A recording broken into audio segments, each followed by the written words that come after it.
This program contains adult content.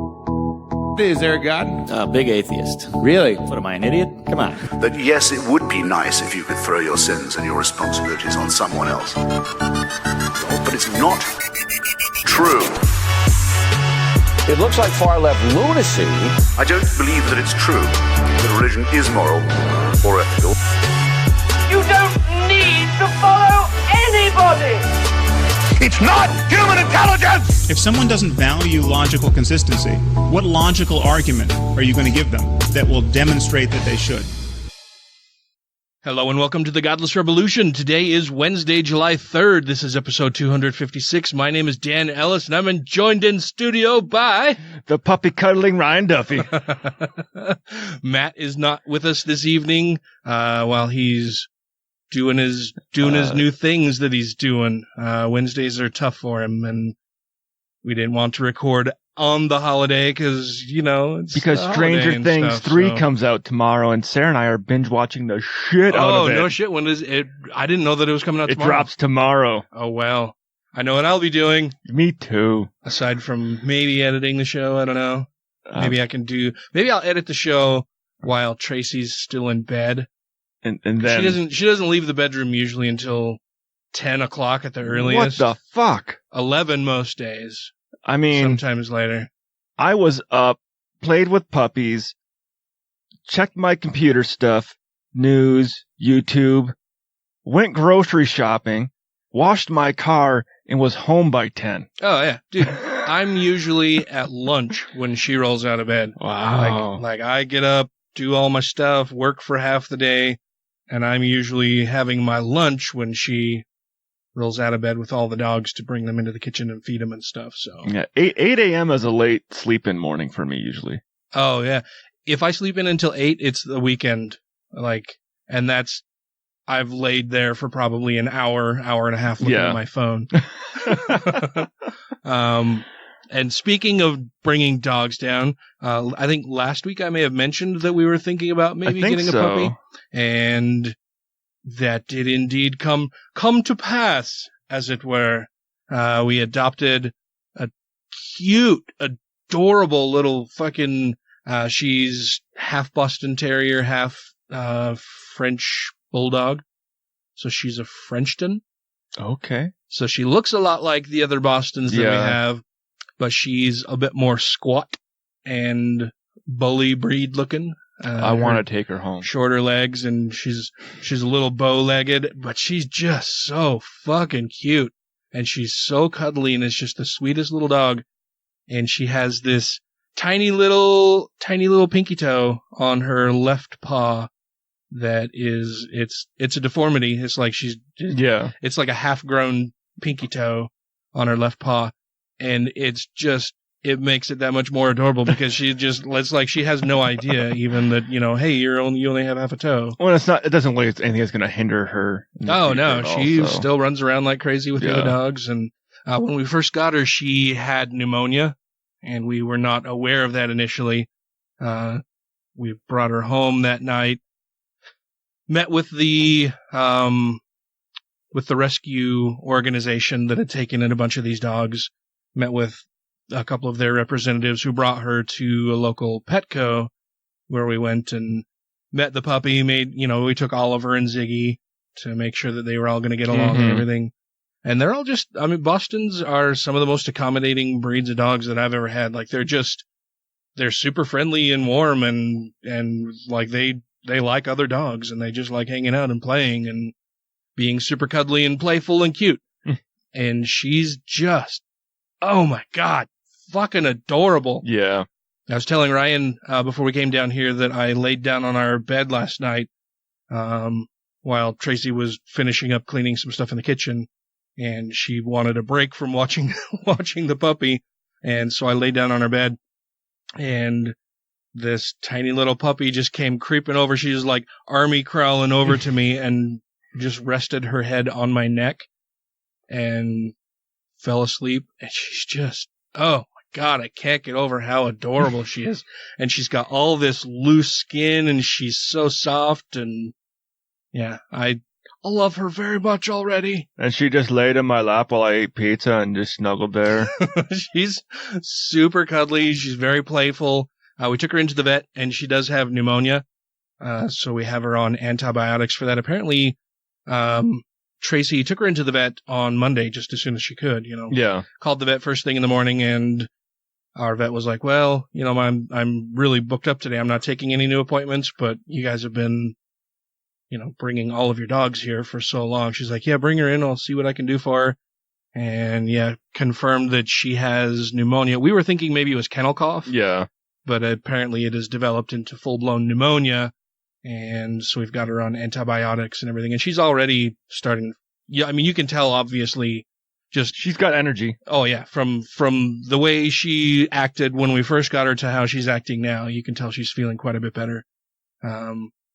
We're still, got to work on the potty training and stuff like that because she's only 12 weeks old, I think. Yeah. So she's just a wee baby. We've got to teach her all the things. And she's just adorable. I can't get over how fucking cute she is. I just want to squish her in a tiny little ball and put her in my pocket and carry her around all day. I don't think you have to squish her. She would just fit. Probably. She's so small. We named her Lily. For after Lilith. Yeah. So that'll be good. That'll be a lot of fun. But yeah, she's a whole lot of fun. Super sweet, cute, cuddly dog. What have you been up to for the last little while? It's been almost a week since I saw you. Almost. We recorded Thursday last week, right? Yeah. Yeah. What did I do Fridays? I don't remember what I did. I don't know what you did. That's why I'm asking. Must not have done a whole lot of exciting stuff. Yeah. I ordered some new parts for the car. I saw that you were working some things out. Because I drove here in it last week, and I drove to home, and I'm like, something's not right. Like when I would stop, I'm like, the engine's kind of doing a little shimmy once in a while, like it would just feel like it would torque. Mm-hmm. And it's got a lot of power in that thing, so when it kind of torques a little bit, the whole car kind of like torques and twists when you're sitting there. I'm like, yeah, something's not wrong. So I ran the scanner on it again, and I had telling me the engine's misfiring again. So I was like, fuck it. This time I'm going to just buy all brand new coils and wires and everything and just replace everything that does with ignition on it. So I did that, and it seems to be running fine now. Well, that's good. And then while it was off, I decided to paint the plastic coverings on the engine and stuff. Oh. Make it look a little different. So that's that snazzy red color? Yeah. That I saw you post about? Nice. Yep. So I did that. Very nice. Then tomorrow being the 4th of July, I guess I'm going to go drive in a parade with some of the other guys. Oh, cool. Some of the Mascot Miracles? No, just folks, or car club guys. Oh, yeah?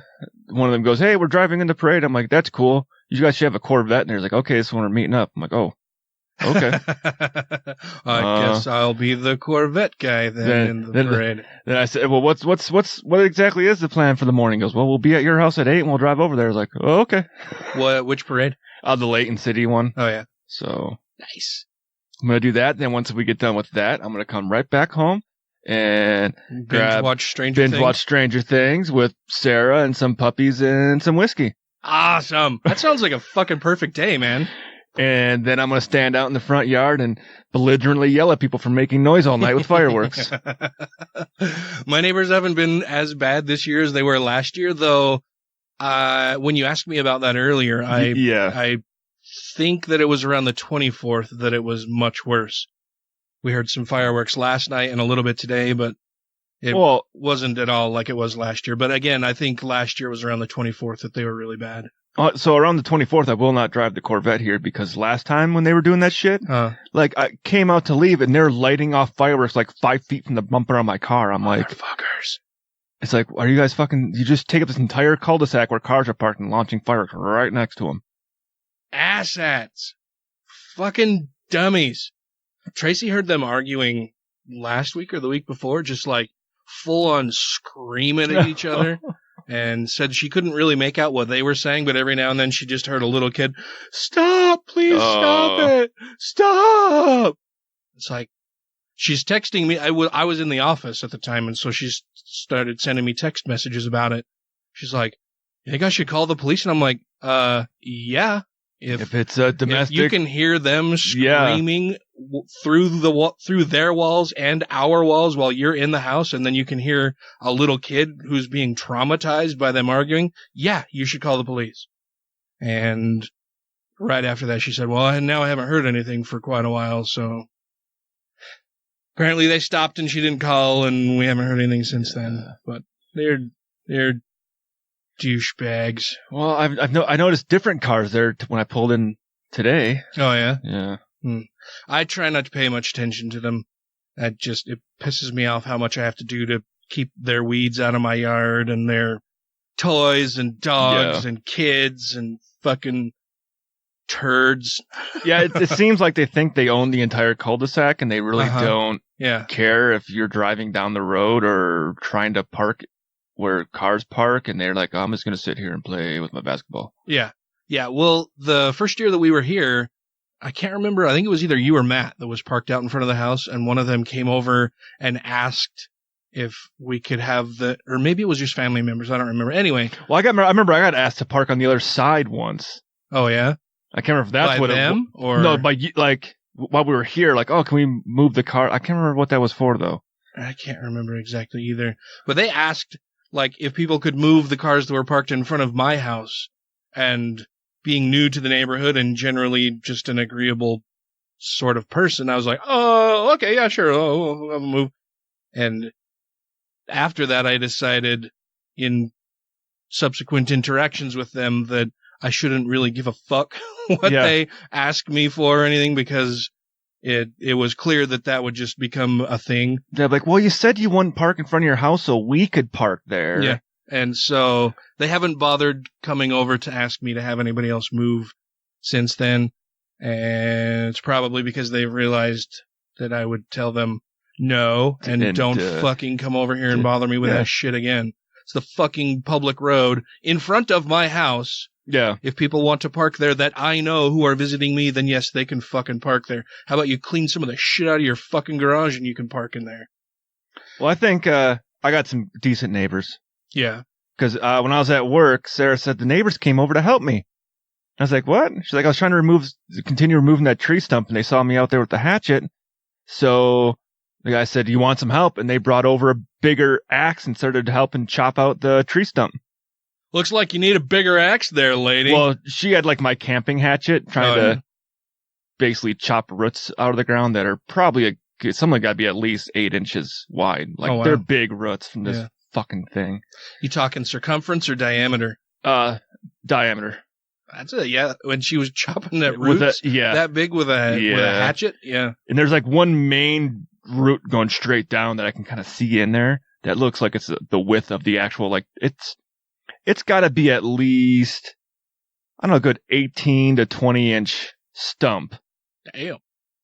That's sitting there. It's one of those shit trees that Utah has that you can't fucking kill it. Like a Russian olive or?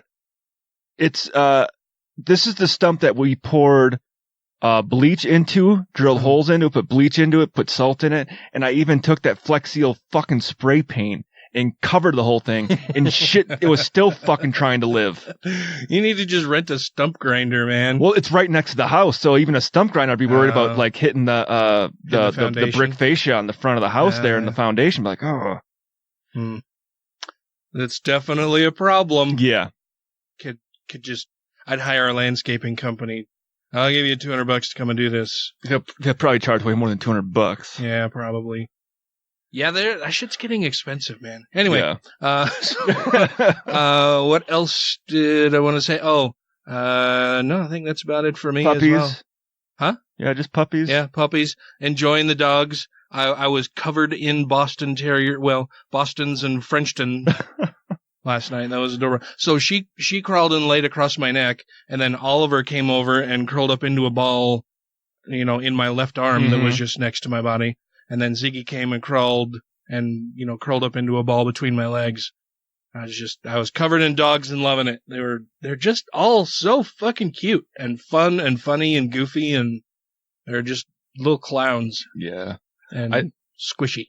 I think our Lulu taught Oz how to bark. Uh-oh. Because it's a weird bark. She doesn't bark right off the bat. If she wants something, she kind of does a,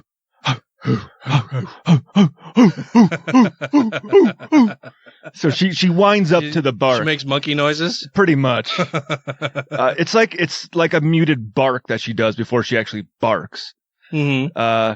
But then now Oz will sit there if he wants something. He'll sit there and just be looking at us for about a good 4 or 5 minutes. Then he'll just be like, "Row." Is one really loud bark? Just loud. Just full bore bark. He's like, well, when Lulu does it, she gets what she wants. I've seen how you guys, respond to this kind of treatment, so. And we're kind of like, I don't know what you want though, Oz. Like, I invite you to come sit on the couch with me and lay in my lap. I take you to go shit in the yard. What do you want? I want something though. I don't know what I want. She doesn't. She gets stuff. She gets balls. I just know that you're not paying attention to me. Yeah. I'm grabbing your attention by yelling at you. We got a bunch of stories to cover on the show this evening. So let's get to that right after this break. Okay. Hey, everybody. I'm Mary. And I'm Shelley. We have the Latter-day Lesbian podcast. It's the podcast about an ex-Mormon gay girl just trying to figure out her life. Mm-hmm. And so we do that every week on a podcast, don't we? We do. You're supposed to jump in. Sorry. Just jump in any time. Okay. I'm here. We are available on your favorite podcast app. Just look for Latter-day Lesbian, where your favorite podcast can be heard. And you're listening to the Godless Rebelution. I'm pretty sure people in Utah have telephones. Yeah, but Susie's Mormon. Oh, shit. She doesn't have electricity? Oh, that's the Amish. They're Mormons. Super religious white people. They have electricity and cars and stuff, but since I'm not Mormon, her parents would never approve. Rejoining the Godless Rebelution podcast now. We have some listener feedback to start off with. It's a bit of a correction. Yeah, I made a fuck up. And I yes-anded you while we were talking. I should have realized. Well, let's get to the feedback first. So we got a message from Marius Butrikowski out on our Patreon page. Were you just going to say, I should have realized Duffy's just wrong? No, you're not always wrong. I'm wrong just as much, probably. But so I can't even remember which episode it was. It was 2 or 3 episodes ago. Yeah. We were talking about Hitler. How even if stuff. people are in power if they got elected doesn't mean they're can't do bad things. Yeah. And I think you made a comment something along the lines of Hitler was elected, yeah. and I said, yeah. I think I said Hitler and Stalin were both elected to their countries, and yeah. So we got this feedback from listener Marius Butrikowski. He says, guys, Hitler was not elected. He was appointed as chancellor by the Christian Right Party in hopes of appeasing him. Then his agents set fire to the Reichstag so he could blame the left for it and purge them from the parliament by delegitimizing left-wing parties. That's what gave Nazis the majority. It was a coup. And I should have, when you said that he was elected, that should have set off, a little bell in my head that you were wrong, because I've played Secret Hitler enough to know that, yeah, he wasn't elected. He was appointed chancellor and then came into power. So if I would have just played more games like that, I might have known too. But it sounds like a fun game.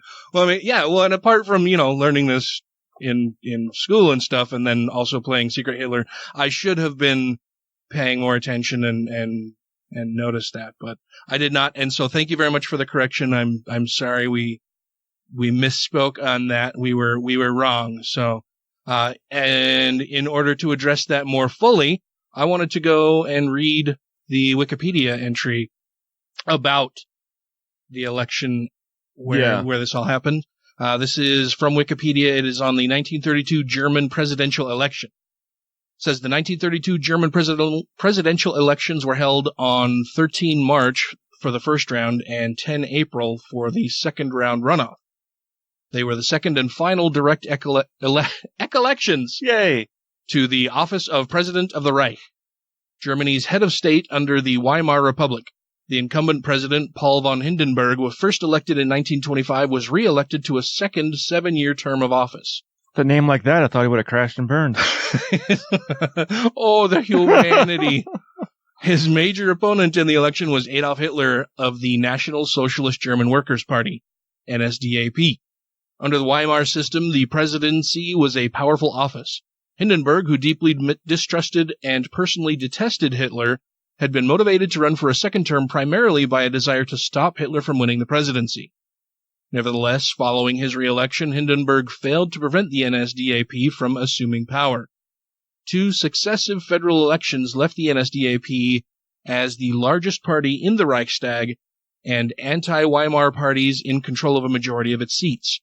Under this political climate, Hindenburg reluctantly appointed Hitler as Chancellor of Germany in January 1933. Incumbent President Paul von Hindenburg was 84 years old and in poor health. Never enthusiastic about the presidency or public office in general, Hindenburg had planned to stand down after his first term. However, the prospect of Adolf Hitler being elected president of Germany persuaded the reluctant incumbent to seek a second term. The German government of Chancellor Heinrich Brüning had developed plans to evade direct elections by a Reichstag resolution to extend Hindenburg's time in office and arranged significant concessions to be made to Hitler's NSDAP and the German National People's Party, DNVP, under Chairman Alfred Hugenberg. However, both party leaders, unified in the Herzberg Front Alliance of October 1931, rejected his proposals. So, it sounds like a soft coup, kinda? A soft coup? Well, I would consider like a very straightforward hard coup would be like, we're going in, the military's taking over, and we're taking over this office. Where this was kind of like, no, we kind of got in there and destroyed your rules and made it so you couldn't do anything, and we put our guy in power through semi-legitimate route, quasi-legitimate route, yeah. In the 1930 federal election, the NSDAP had dramatically increased its number of seats in the Reichstag. Despite becoming a German citizen and thus eligible for public office only on 25 February 1932, Hitler hoped to use the presidency to overturn the Weimar Constitution and establish a dictatorship. In view of that threat, the Social Democrats and Brüning's Center Party would support Hindenburg, in contrast to the 1925 presidential election, when the nonpartisan had been the candidate of the political right and had been strenuously opposed by much of the moderate left and political center. However, in 1932, this part of the political spectrum decided to unite with the moderate right in supporting Hindenburg to prevent Hitler's election. The support of the moderate Weimar coalition was also encouraged by the fact that, contrary to fears expressed at the time of his election in 1925, Hindenburg had not used his office to subvert the Constitution, as Hitler now aimed to do. What? Somebody in political office working to subvert the Constitution? That doesn't sound like anybody we know named Trump. That wants to serve forever, and even put out a fucking tweet where it kept saying, like, every 4 years with Trump, Trump, Trump, Trump, Trump, and at the end, Trump forever. Mm-hmm. And then just today, who tweeted that he may still be trying to get the citizenship question put on the census that the Supreme Court said was unconstitutional, and even though he was told this is already heading to the printing press, you can't do this. Yeah. And apparently hinted at the possibility that he may just decide, I don't care what the Supreme Court says because, I'm the Supreme Leader. I mean, I'm the president. Yeah. And, I'm numero uno, as they would say south of the border. So that's what they call me. Numero uno when they're not calling me numero dos. I don't know what they call me numero dos for. I think maybe it has something to do with poop. I don't know for sure. He wants to be a dictator. Let's see. Where was I? Brüning recognized that only a general support from the right would induce Hindenburg to announce his readiness for candidacy. He therefore arranged the formation of a Hindenburg committee chaired by the Berlin mayor Heinrich Sahm, publishing a declaration of support to Hindenburg as the candidate of national unity and German Volksgemeinschaft. The writer Gerhard Hauptmann, painter Max Liebermann, Arthur Mauron, leader of the Young German Order, the industrialist Karl Duisberg, as well as the former ministers Otto Gessler and Gustav Noske, were among the signatories of the appeal which convinced Hindenburg to run. The liberal Germans German People's Party and the German State Party also declared their support. The Social Democratic leaders Ernst Heilmann and Otto Braun, himself a candidate in the 1925 election, despite the initial resistance of the party's left wing, were able to launch a broad electoral campaign and receive the support of the Iron Front Alliance, including the Democratic Reichsbanner Schwarz-Rot-Gold Association, the Free Trade Unions, ADGB, AFA Bund, and the Arbeitertern und Sportbund organization. Sounds like a baseball team. On the far right, the Harzburg Front collapsed when the DNVP nominated the Stahlhelm leader Theodor Duesterberg, and I'm sure I'm murdering all of these names, as its own candidate. Duesterberg immediately faced a massive defamation campaign by the National Socialists who, however, still had to procure German citizenship for Hitler. He wasn't even a German citizen. Yeah, he's from Austria. The problem was settled in the second attempt by Dietrich Klages, National Socialist State Minister in Brunswick, when he appointed him a government official. As in 1925, the Communist Party nominated Ernst Thälmann, backed by the Communist International. It was hoped that he would gain support from left-wing Social Democrats disguised by Hindenburg's character. Indeed, leftist splinter parties such as the Socialist Workers' Party of Germany and the Internationaler Sozialistischer Kampfbund organization declared their support, as did intellectuals like Karl von Ossietzky. Under the electoral law, a candidate who received an absolute majority of votes, i.e. more than half, in the first round was elected. If no candidate received a majority, then a second round would be held. In the second round, the candidate receiving a plurality of votes would be elected. A party was permitted to nominate an alternative candidate in the second round, but in 1932 this did not occur, unlike 1925. In the first round, on March 13, no candidate obtained an absolute majority of the votes cast, though Hindenburg, with a 49.6%, failed only by a narrow margin. He scored higher election results in traditional Social Democratic and center strongholds such as the Prussian Rhine province or Saxony. Hitler's results were a great disappointment to him. Nevertheless, the NSDAP recorded further gains compared with the 1930 Reichstag election. The expectations of the communists presenting, quote, the only left candidate, end quote, were not fulfilled. Nevertheless, they continued their fight against the policies of the Social Democrats and nominated Thälmann for the second round on April 10th. Hindenburg, Hitler, and Thälmann competed in the second round after Duesterberg had resigned. DNVP and Stahlhelm abstained from making any recommendations, while the Agricultural League and the industrialist Fritz Thyssen declared themselves in favor of Hitler. Hindenburg was elected president by an outcome of 53%, while Hitler significantly increased his result by more than 2 million votes compared to the first round, largely benefiting from Duesterberg's withdrawal. And then it's got the results here. I'm a little confused at these results. Yeah? Registered voter turnout. So first round there was 43 million, blah, almost blah, blah, 44,000, just under 44,000. At 85, 44 million, sorry. At 85.6%. Uh-huh. Then the second round had 44 million, which was 82.9% of the voters. That's registered voters and turnout. /turnout. So the first one had less voters, but a higher percentage. The other one has more voters, but less percentage. Maybe more people registered? I guess maybe I'm thinking it's kind of like ours. Like once you're more registered, you're registered. Didn't actually vote, yeah. Like maybe they have to register for each one? Yeah. Which would be odd, I guess. I would assume that if you voted in the first one, you'd be registered to vote in the second one. That could be. But yeah, Hitler did pick up more than 2 million votes between the two rounds. And it looks like almost all of that was pulled from, well, some of it, yeah, it was actually all pulled from Duesterberg. Yeah. And Thälmann lost some. It looks like the bulk of those probably went to Hindenburg. Yep, he gained. Huh. Yeah. Interesting. Aftermath. Hindenburg, who owed his election to the support of the Social Democrats, took office with little enthusiasm because he didn't want to run anyway. Yeah.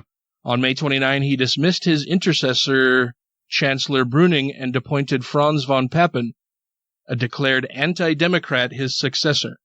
Although Hitler lost the presidential election of 1932, he achieved his goals when he was appointed chancellor on 30 January 1933. On February 27, Hindenburg paved the way to dictatorship, war, and Nazi rule by issuing the Reichstag fire decree, which nullified civil liberties. See what happens when you remove civil liberties? Mm-hmm.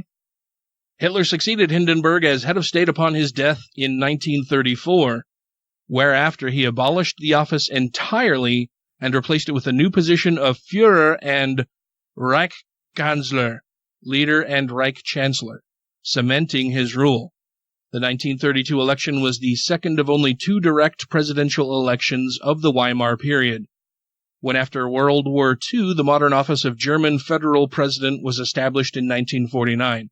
Following the restoration of democracy in West Germany, it was decided that the president would be chosen indirectly by means of a federal convention consisting of parliamentarians and state delegates.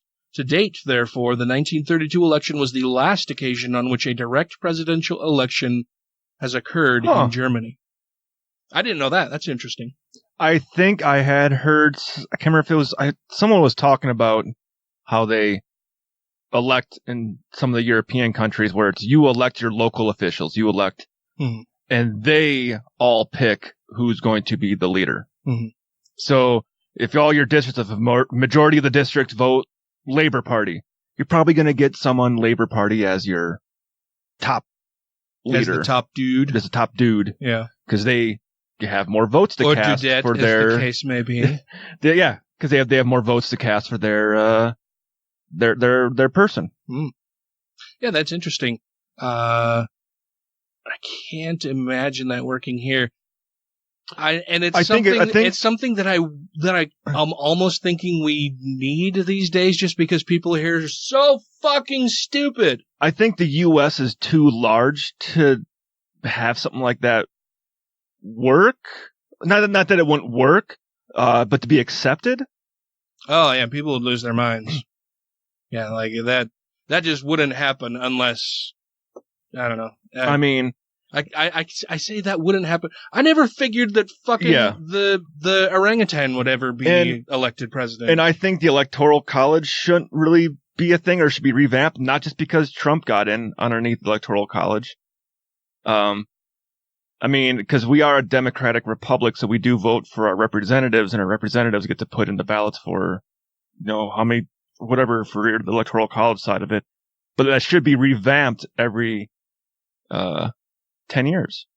Well, and I think that the Electoral College is a thing that has outlived its usefulness. Yeah. I mean, it was set up initially in large part just because we were so rural. So, yeah, such a large landmass with people disparately placed throughout that it was so hard to disseminate, all of the news and gather votes and do all, like, it was just a huge pain in the ass. And so they're like, well, hey, why don't we just say, well, you've got this much of a population, so you get, based on how the vote goes there, you get this many delegates to vote on who's going to be the next president. And that's how that has worked ever since then. And it just is weird to me that it still is around, because I can get access to, any publicly available information at the blink of an eye. That's where the Republic side of it comes. The Democratic Republic side of it is you vote for your direct representatives, and they kind of, even though you still vote for the president, it's kind of like, hey, we're going to take on advice of you, and you all say you want this person, so that's who we're casting our delegation's votes for. But you don't have to. Yeah. Some states you can be punished by law if you don't put the ballot in the way they say to. But now there are some states that are going to, we will give our ballots to whoever wins the popular vote nationally. Well, and it depends on the state. I know some states do it proportional to the numbers that they get in voting from the wider populace. Yeah. That it's not a winner take all. Some states are winner take all. Some states are they'll apportion it out based on the vote totals for either candidate. Yeah. So depends on the state you're in, and that's all. In every state, I think, as far as it goes for the president, you can have different rules for your state leaders. Mm. But as far as it goes on the national scale for the president, every state should have to follow the same rules, I think. And both parties should have to follow the same rules. Both parties should have to follow what do you mean both parties should have to follow Well, like with the rules? primaries before the actual presidential election, Democrats have superdelegates. Republicans don't. Do Republicans not have Nope. superdelegates? Oh. Okay. Well, and then there's caucuses and primary votes, and I mean, it's a mishmash of all kinds of fuckiness out there. There's no standard across everything. No. And I know for Utah, anyone can go and cast a vote for the Democratic Party.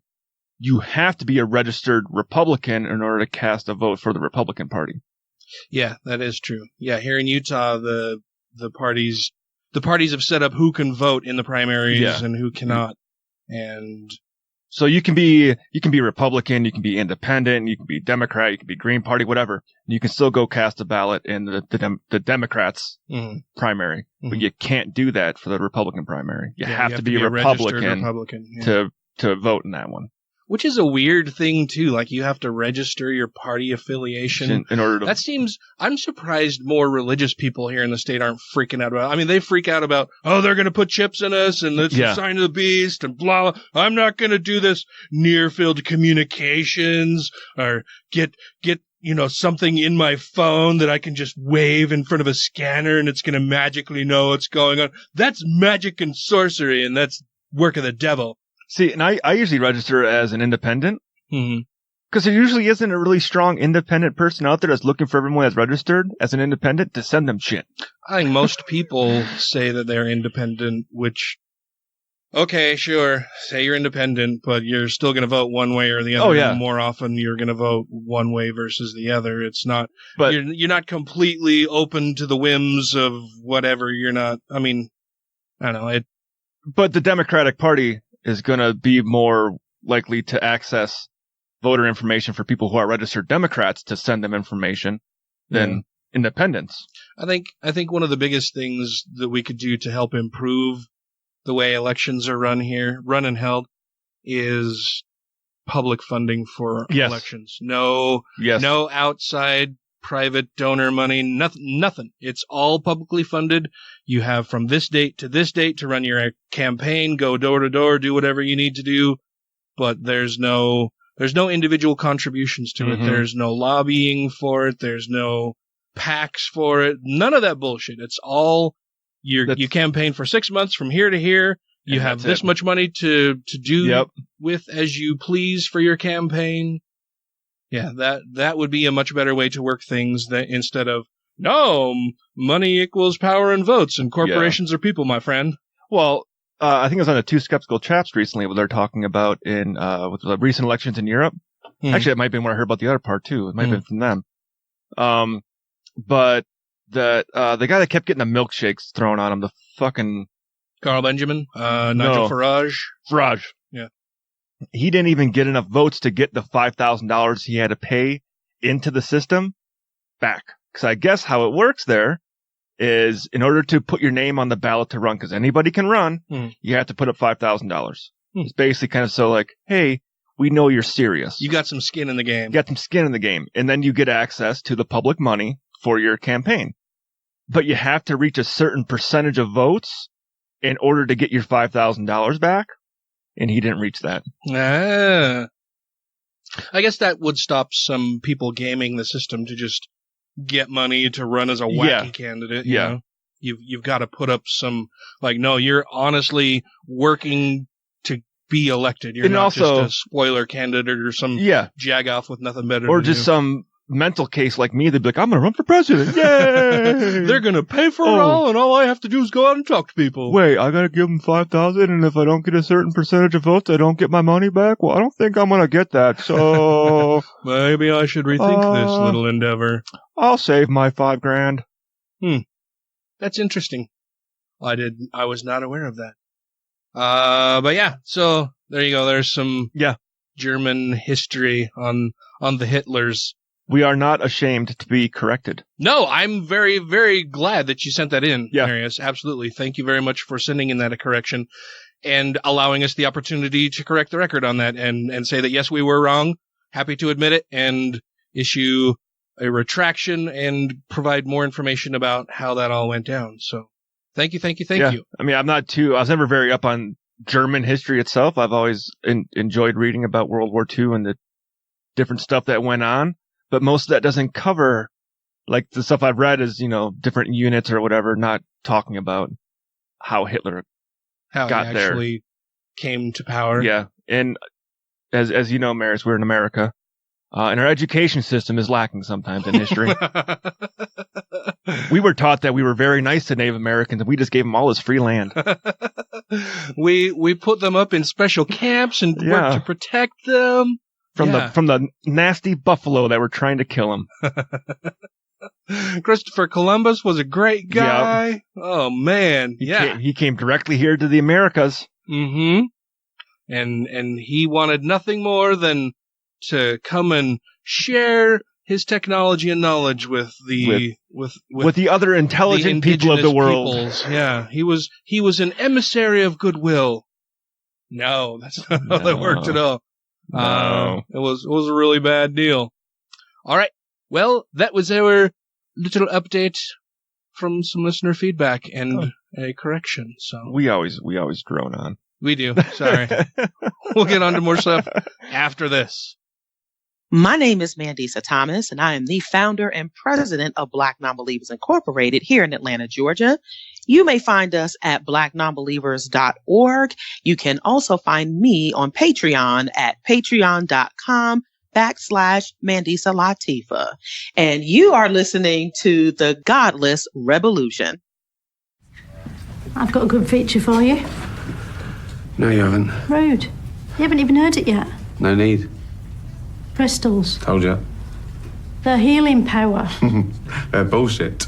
You're so narrow-minded. No. You don't believe in anything. Yes, I do. Thought you were atheist. Yeah, it doesn't mean I don't believe in anything, does it? It means I don't believe in any god. How can you not believe in God? Which one? What do you mean? Well, Zeus. Who? Greek god. Or Ra, or Ganesh. No, not those ones. The real one in the Bible. Yahweh. Just God. Well, you know how you don't believe in all those other gods I mentioned? That's how I don't believe in yours.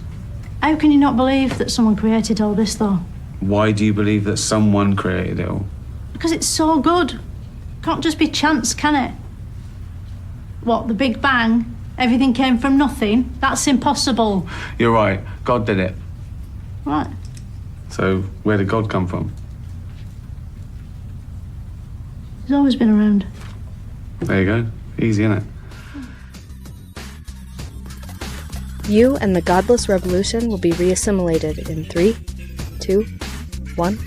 Our fake historian David Barton decided that he'd chime in on some further bullshit fuckery. Well, I mean, if you stand inside of a museum, aren't you automatically a historian? I think that's how it works, yes. Yeah. Yes, that's exactly how it goes. Yeah. So, David Barton teamed up with Steven Crowder. Yeah. Just another jackass. And is promoting the idea that our founding fathers, in creating the Second Amendment, envisioned that we would have no restrictions on it whatsoever.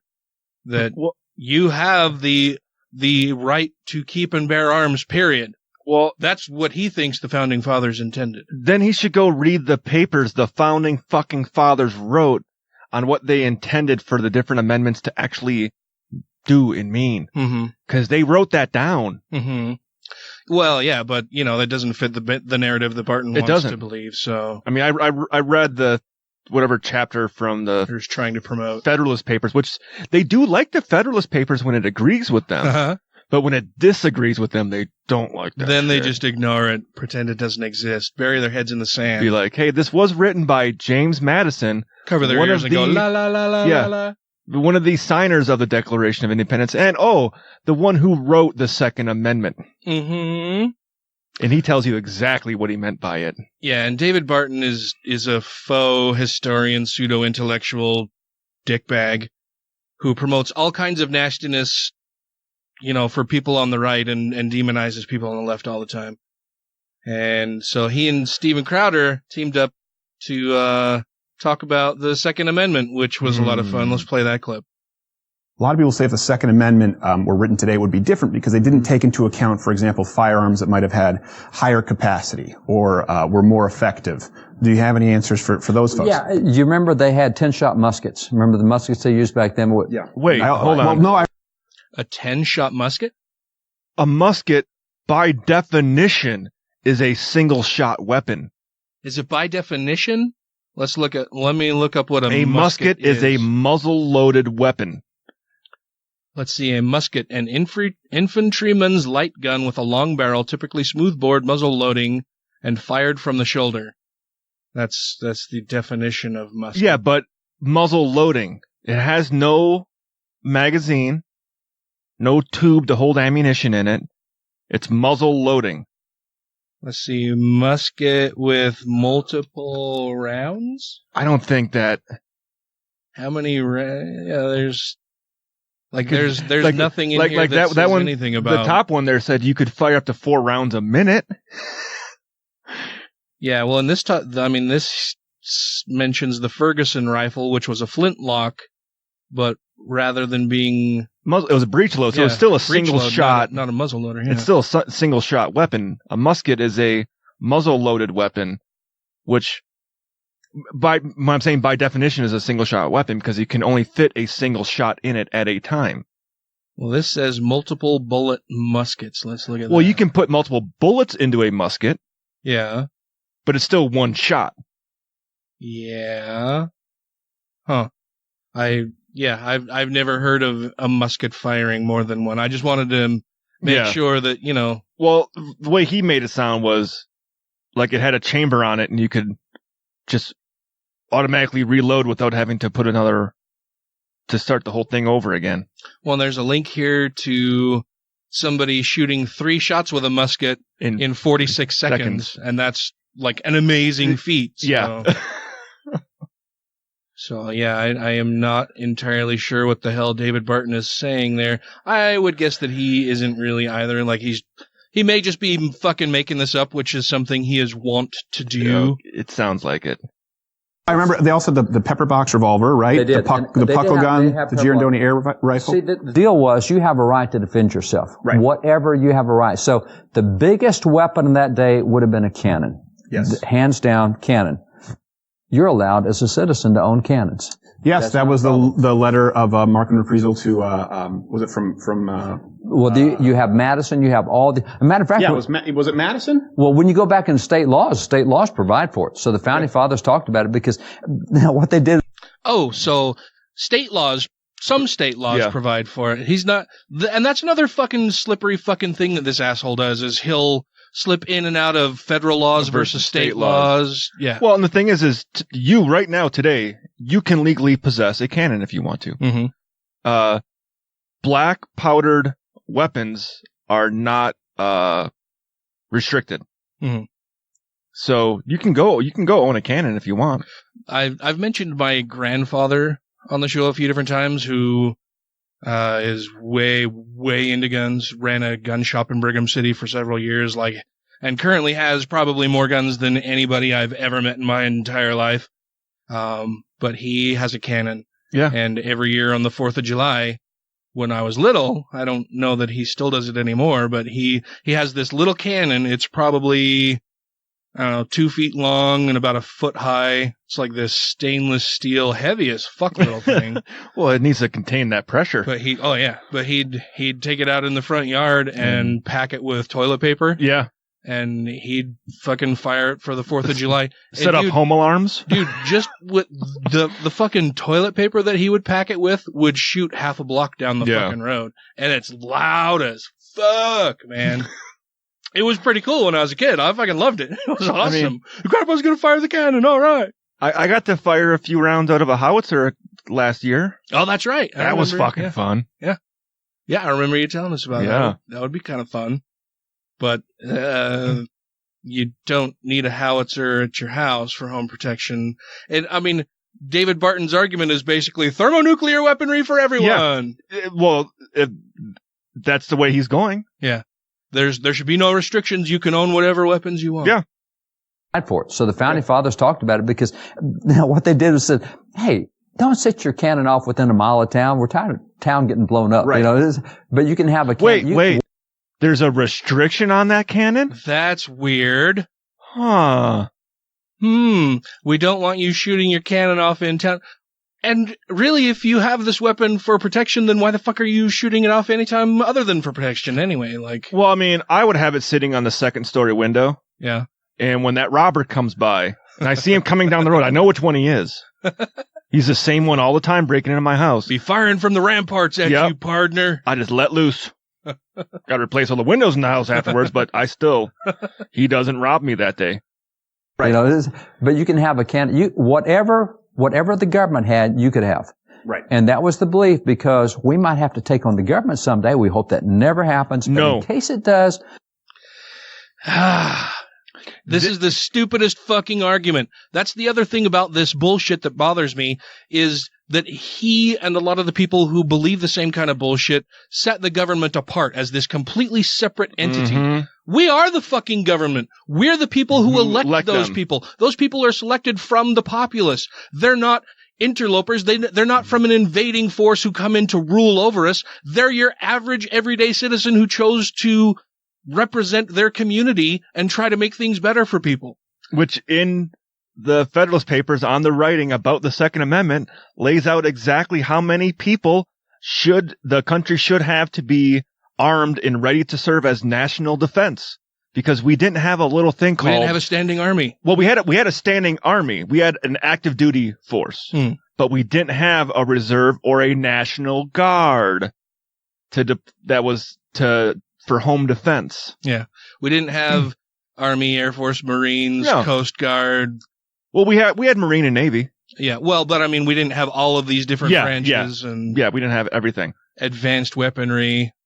We didn't have fully automatic weapons, laser guided missiles, fucking nuclear weapons. Yeah. We defend ourselves from anything that comes after us, whether it's from foreign or domestic, whether it's a gang, whether it's a government, whether it's, again, a crazy uncle. Right. We don't care. So for them, there was no limitation on what you could use or how you could defend yourself. So they were okay with cannons, They're though. okay with cannons. And that would be our equivalent. Yeah, can you imagine somebody storming into a fucking school with a cannon? Yeah, I'm gonna go to a school shooting with a fucking cannon. Give me a break, you fucking disingenuous fucking hack. Actually, one of the deadliest school attacks was in the early 1900s with a stick of dynamite. Oh, sure. But we also regulate that. Now. They weren't regulated then. Yeah. You could easily go down to your general store and pick up your dynamite to go blow rocks up out of your farm field. Would this be one of those regulations that they put in place when they realized, oh, hey, maybe we should have a law about that? Or maybe we should... People can access this type of stuff, but they need to be on a list of people that are authorized to purchase this type of material, and not just your average Joe Blow can go get one, because we don't want someone throwing a stick of dynamite in a single-house school again. Mm-hmm. Yeah. Equivalent of high-capacity magazines or machine guns or anything else. It'd be equivalent to a tank. It could be equivalent to a tank. Now, you can own a tank. Just can't have a functioning weapon on it. Yeah.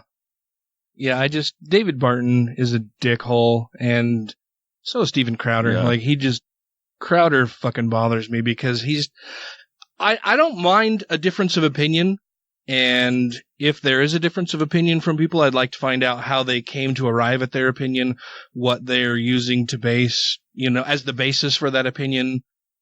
But when they frame their argument and the argument of people who have differing opinions in such a way as to make it just completely ridiculous, that bothers me. Like, there's no way to really mischaracterize or lampoon these people's position, like Crowder and David Barton. Like, all you have to do is say, this is what you guys are saying, and it's fucking ridiculous. I can just repeat back to them exactly what they've said and point out why it's fucking ridiculous. But in reverse, they don't do that. They don't tell me that, okay, just so I understand what you're saying blah, blah, blah. No, they fucking create straw men out of everything that people on the left say and, mischaracterize the arguments and just do whatever they can to delegitimize those views without actually addressing them. They're not interested in an actual conversation about it. They're not trying to learn more. They're not trying to convince people who don't hold those same views. They're speaking to their base, and they're providing red meat to them. They're not interested in real dialogue or trying to figure out what is the best way to go. They've made up their minds that they're right, and they don't fucking care about new information, about somebody making a convincing argument other way. None of that. They're not interested in dialogue. They're not interested in learning anything. They're not interested in changing their views. They want to force their views onto you.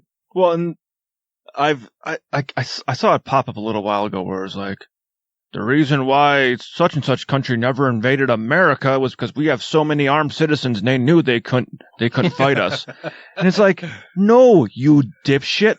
The reason why they didn't invade America was because there's 3,000 miles of ocean in between us and them. And guess what? That's really hard to ship supplies across and keep a military supplied and reinforcements coming. Do you know who they were? I can't remember which. I can't remember if it was a Europe or a Spain or something like that when we were a fresh country. Mm-hmm. It was because they already learned from. Ooh, smell that new country smell. Well, even with the Revolutionary War and stuff, it was a war of attrition, pretty much, in my opinion, because you just had to prevent Europe from getting resources. Mm-hmm. Keep them off the beaches. Keep them off the land. Their soldiers run out of supplies and shit. It's like, well, fuck. What are we going to do now? What are we going to do now? Yeah. Just like the Civil War. We're stranded over here. Lincoln had the railroad in the North during the Civil War. The South didn't have the railroad. Lincoln could move troops, information, and supplies way quicker than the South could. Well, in the South. Well, but I mean, they're people from the South, so they're automatically at a disadvantage anyway. But logistics in war make a huge difference. It's the ability to move weapons and people into a place efficiently and quickly, to resupply them and to resupply them and keep them going, allows them to fight longer and win the battle of who's got more bullets. Yeah. Yep. Yeah, you're absolutely right there. So, yeah, David Barton and Steven Crowder are both fucking dipshit dickholes. Now, you can own military hardware. You can own a fighter jet. Yeah. You can own a tank. Mm-hmm. But guess what? The weapons don't fucking work. Yeah. Well, and that's just the rule. Is a tank isn't a weapon in and of itself. A tank is a large platform. Metal housing. Yeah, that's perfect. That's a perfect word. It's a platform for housing weapons. Yeah. The tank itself is not necessarily a weapon. Like, I mean, I guess you could turn it into one if you decided to drive a tank over stuff. Yeah, or but through even stuff, you can own a World War II bomber or fighter plane. Mm. You can own decommissioned fighter jets. There's a guy in the U.S. that privately owns a Harrier. Oh, wow. But guess what? They don't carry munitions. Yeah. They're not able to carry munitions anymore. All the guns, weapons systems. Yeah, they're no longer weaponized. Yeah, but according to David Barton, they should be. Yeah.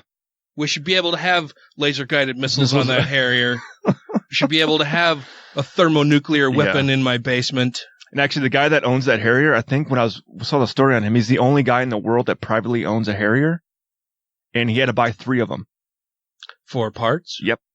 So he was previously a Harrier pilot in the military. Then when he got out... Then he shaved? Well, he did shave.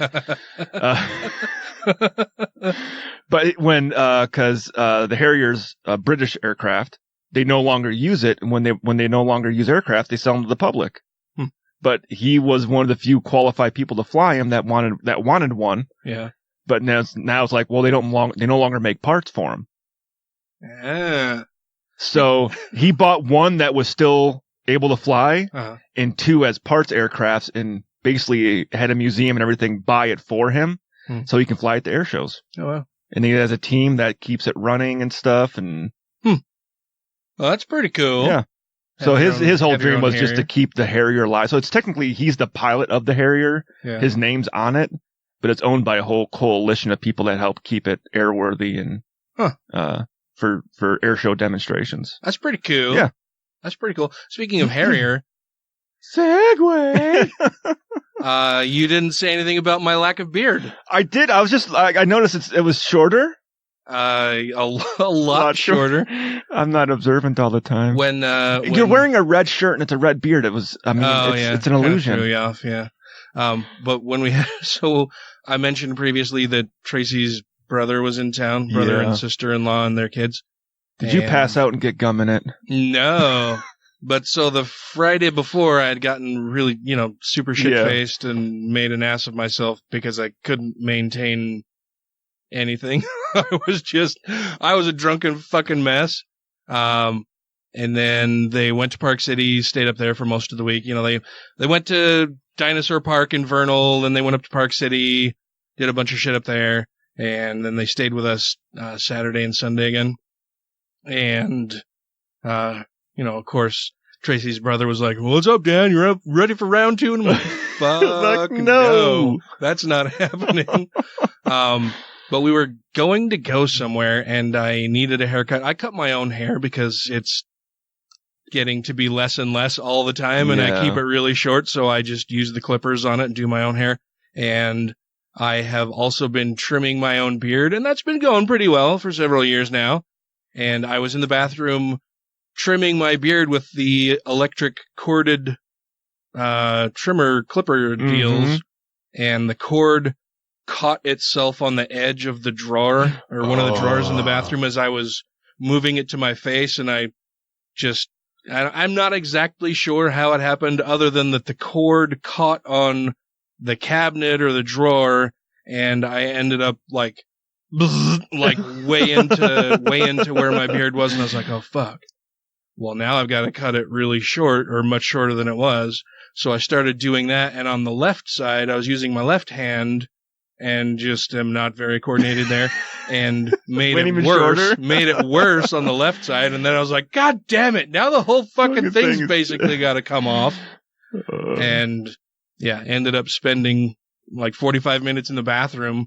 Tracy's wondering what the fuck was going on. She comes in just as I'm clearing all of the hair out of the sink, and I turn around and I'm like, I'm just covered in fucking hair everywhere. And I turned around and she's standing there and she's just like mouth agape, like, oh, what happened? I slipped. And I'm like, I fucked it up while I was trying to trim it. She's like, but it's like all gone. Like, did you mean to do it? And I said, no, I was trying to trim it and I fucked up. And she's like, oh, well, that sucks. And I'm like, well, thanks. I love you too. And she's like, oh no, I just mean, because I know you like having a beard and you look good with a beard and I like the beard and now it's not there anymore. And so that sucks. I'm sorry. That's kind of how I went cue ball the first time. Oh yeah? Yeah. One of my best friends, Zach Whitney, who's probably listening to this right now because he listens to the podcast. Hi, Zach. I had hair almost to my shoulders, like long, and I was always dyeing it crazy, freaky colors. And I was like, I want to cut it off. So we grabbed the trimmers and he's cutting the hair off. Well, behind his back, he takes the guard off and just goes. I was like, oh fuck. So we do it all with no guard, and I'm like, fuck it, grab a razor and just fucking let's cue ball this. If we're going all the way, we're going all the way. Next day I go into work. It took my mom a good 30 seconds to recognize me. Oh, really? Well, she hadn't seen me that night. Yeah. We both worked at the same place. My mom was my boss pretty much. Ah, doing what? At the furniture store. I worked in the warehouse loading and unloading furniture. And worked at a furniture store? I've not heard anything about this, I think. And she was in charge of like the clearance center and setting up like all the store display stuff and all that kind of stuff. So I worked in the warehouse loading and unloading the semi and loading up customer furniture and moving furniture around in the actual store and cleaning sometimes. Yeah, so I walked into the warehouse and I can't remember. My mom was pretty much like, oh, that's you. Because she saw me with long hair. Then the next day she sees me. Duffy, what have you done to yourself? And she probably didn't like the fact that I had long hair and I was bleaching it. And I would be like, I would put like red hair dye in it sometimes. It was just a fucked up looking fro going on my head. Yeah. And then I had none at all. I see. Yeah. Yeah. So, but if you look like this section right here, right there, yeah. You see that? Yeah. Can you see that does it look shorter there? It does look, right by the chin. That's, or the jaw. Yeah. Right on the jaw. Yeah. There. That was the second fuck up I made when I was like, oh, fuck me. But, and so it's shorter there, but I thought, okay, well, now I have to trim everything else to be close to that, but it's so short right there. I'm like, no, I'll try to keep as much length as possible without it looking really bad. So, but yeah, there's this patch that's about, I don't know, about the size of a old $1 coin. I mean, you get to work from home most of the time anyway. That's much shorter. So yeah, most people don't notice. It's only when I go out in public and then everybody's like, "Hey, what happened to your fucking face, man?" They say that to me this too. Way.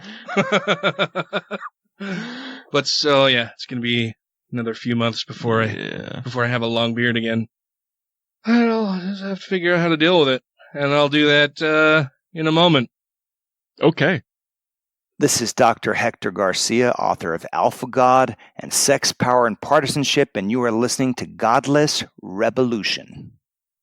Alyssa Armstrong is going to be here within the hour, and she represents Glorious Salvation Ministries, the largest group of megachurches in the country, and this meeting was not easy to get. Oh, no. I had to buy 3 of George W. Bush's dog paintings to get him to vouch for me. No, we all know there's no God, but there is a ton of money to be made in his name.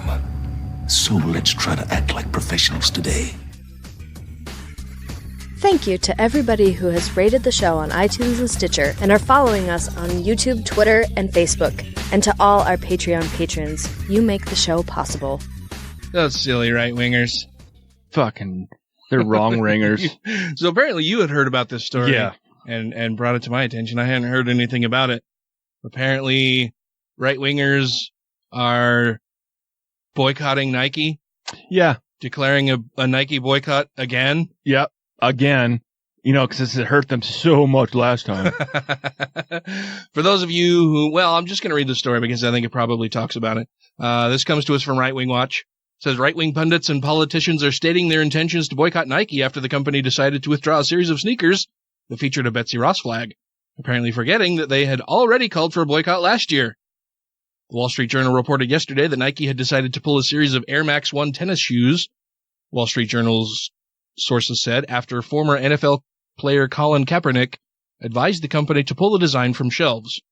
The shoes featured a 13-star American flag, often referred to as the Betsy Ross flag. As SiriusXM Progress radio host Dean Obedala points out, the Betsy Ross flag has been used for years in white nationalist and white supremacist propaganda, whose proponents idolize eras of American history when slavery was legal. Yep. So they probably should have looked into that a little bit before designing these shoes. And I want to point out here real quick, in this article I'm looking at too, they've also pulled 2 other shoes this year. Oh, really? One recently in China. Because of backlash on social media.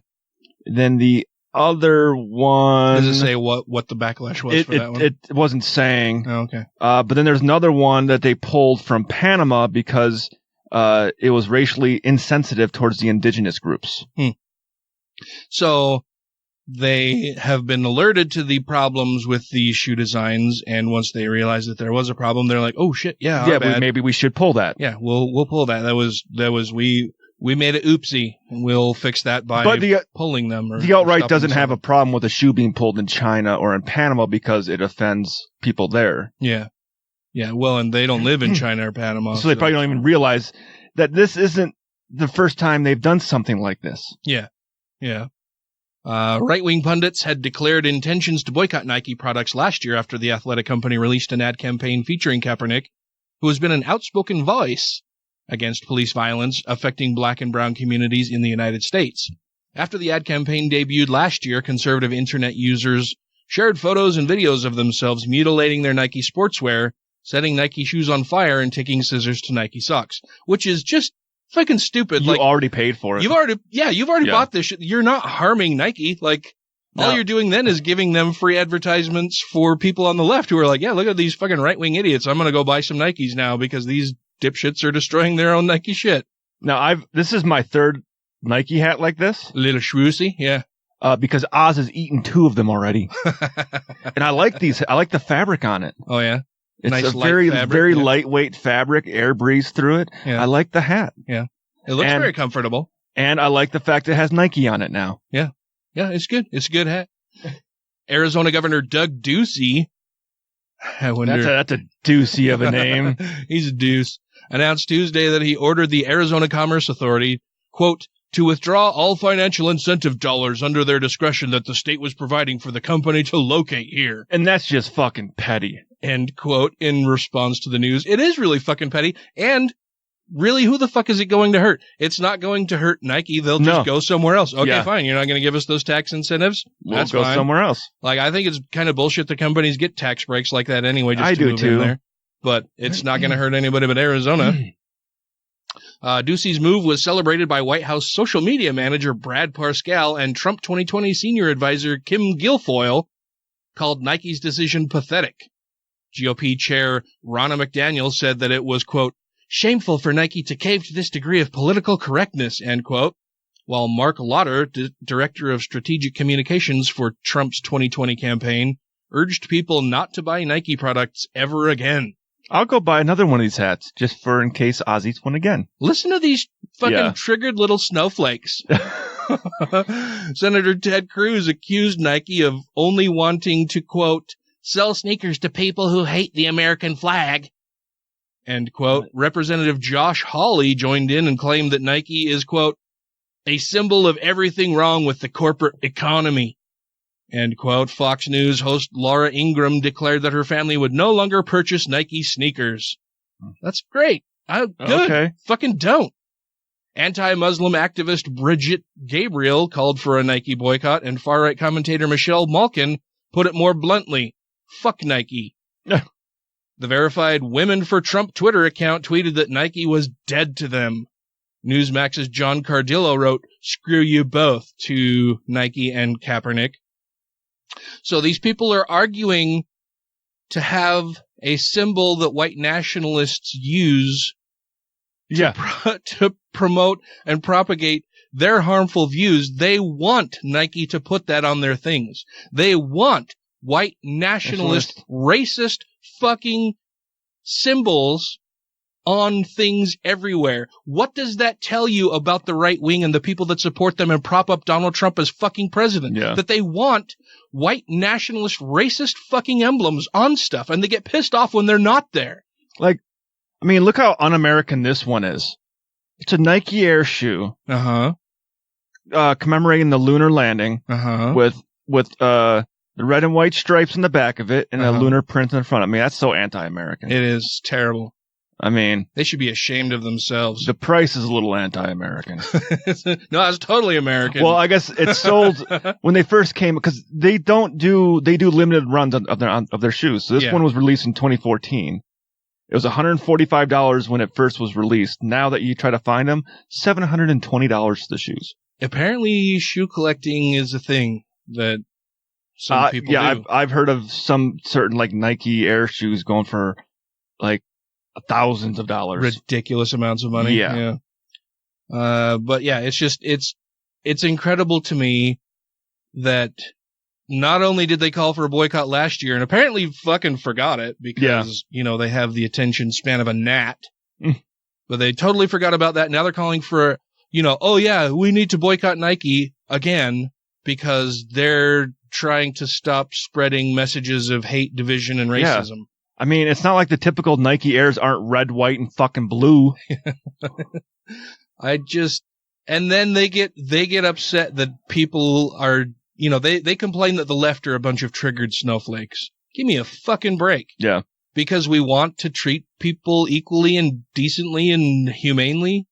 That's the thing is, that's just PC bullshit to them. The whole political correctness thing is a bullshit line to begin with. Oh, yeah, it absolutely is. It's something that they use to mask their fucking divisive, racist policies. It's like, no, I'm not being politically correct. I'm just trying to be a decent human being. Yeah, we're trying to respect other people's views and treat them as equal citizens and partners in this grand thing that we're calling America. Yeah. And apparently that's not the way that we should be doing it. No. We should go back to the days when those people had to sit down and shut the fuck up because they were slaves. It's like when I see people get pissed off because of some of these programs that are showing up on like Netflix and stuff that show, hey, America hasn't always been that great. sorry you believe in this perfect country, but we've been shits to each other for a very long time. And we've been even worse to people of color. So don't think that this stuff that's coming out now is some sort of weird brainwashing and trying to reprogram people to be sissies. No, it's... Well, yeah, but we were mean to those people, not to me and my people. Yeah. Like, I don't give a fuck about those people. We should still be able to be mean to them, because if we're not going to be mean to them, well, then who are we going to be mean to? I need somebody to be mean to. I need somebody to treat inhumanely. I need somebody to demonize and blame all of my problems on. Ants. Not your aunt, but the physical ants on the ground. They eat my cookies. So do you guys remember Kevin Swanson? Unfortunately. He's the whole sackcloth and ashes guy. Yeah. That if one of his kids told him that they were gay, he would cover himself in sackcloth and ashes and self-emulate and feces. Wasn't he going to start himself on fire? I don't know. He might have. I don't remember him saying he'd set himself on fire, but I think he talked about sackcloth, ashes, and smearing himself with feces, because that's a thing you should do. Apparently now, he has delivered an invocation in front of a Colorado government meeting saying that gays should be put to death. Oh, nice. So that's exciting. Yeah. This is also from Right Wing Watch. Most of the things that we're doing this evening, and in fact in a lot of our shows, are from Right Wing Watch. You should all go out and support them monetarily, as we do. They collect all the shittiest stuff from the right wing and let us watch it. Yeah. And they don't have to look hard. No, just on Twitter. So this says, last Wednesday, the Board of County Commissioners in Elbert County, Colorado, held a commission meeting at which radical anti-LGBTQ pastor Kevin Swanson was invited to deliver the opening prayer. Yeah. He was invited to do this. We think you're a pretty swell guy, Kevin Swanson. Come and give us opening prayer, why don't you? Swanson is a teaching elder at Reformation Church, as well as a right-wing radio host who has repeatedly used his Generations program to declare that the proper biblical punishment for homosexuality is death. Swanson also openly endorsed that position at a National Religious Liberties conference he hosted in 2015, at which Republican hopefuls Ted Cruz, Mike Huckabee, and Bobby Jindal all spoke. And we covered that when they did that at the time. Doesn't this sound very Nazi-ish?